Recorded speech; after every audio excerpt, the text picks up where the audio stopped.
ফুচকা খেতে ভালোবাসেন না এমন মানুষ বোধহয় খুব কমই আছেন।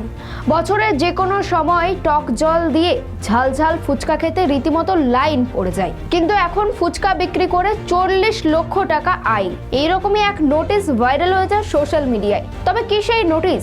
নমস্কার, দেখছেন খবর বাংলা, সঙ্গে রয়েছে আমি স্মৃতি। আরও এক ভাইরালের খবর নিয়ে এখন সোশ্যাল মিডিয়ায় প্রতিনিয়ত ঘুরে বেড়াচ্ছে এক ফুচকা বিক্রেতার আয়কর দপ্তরের পাঠানো একটি নোটিশ, যা রীতিমতো ভাইরাল সোশ্যাল মিডিয়ায়, যা দেখে চমকে গিয়েছেন নেটিজেনরা। আর এই ভাইরাল নোটিশ নিয়ে অনেকেরই দাবি, ওই নোটিশের বিষয়টি কি আদৌ সত্যি?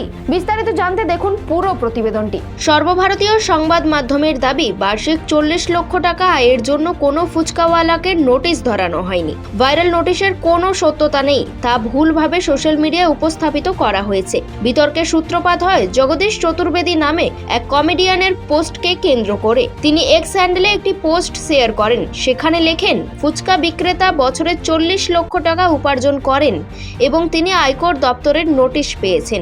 ওই ফুচকাওয়ালাকে গত 3 বছরের আয় ব্যয়ের হিসাব দেখানোর জন্য বলা হয়েছে বলেও দাবি করা হয়। তার এই পোস্ট সোশ্যাল মিডিয়ায় ব্যাপক ভাইরাল হয়।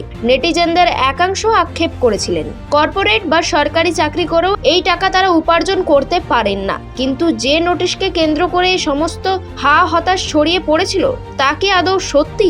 জানা গেছে, আয়করের নোটিশ দেওয়ার দাবি সত্যি নয়। তামিলনাড়ুর জিএসটি দপ্তর সূত্রে খবর, এই নোটিশের ভুল ব্যাখ্যা করা হয়েছে। কন্যাকুমারীর এক হোটেল বিক্রেতাকে রেজিস্ট্রেশনের সার্টিফিকেট নেওয়ার জন্য নোটিশ ধরানো হয়েছিল। সেই নোটিশ বিকৃত করে এই ভুয়ো তথ্য প্রচার করা হয়। এই খবরের কোনো সত্যতা নেই।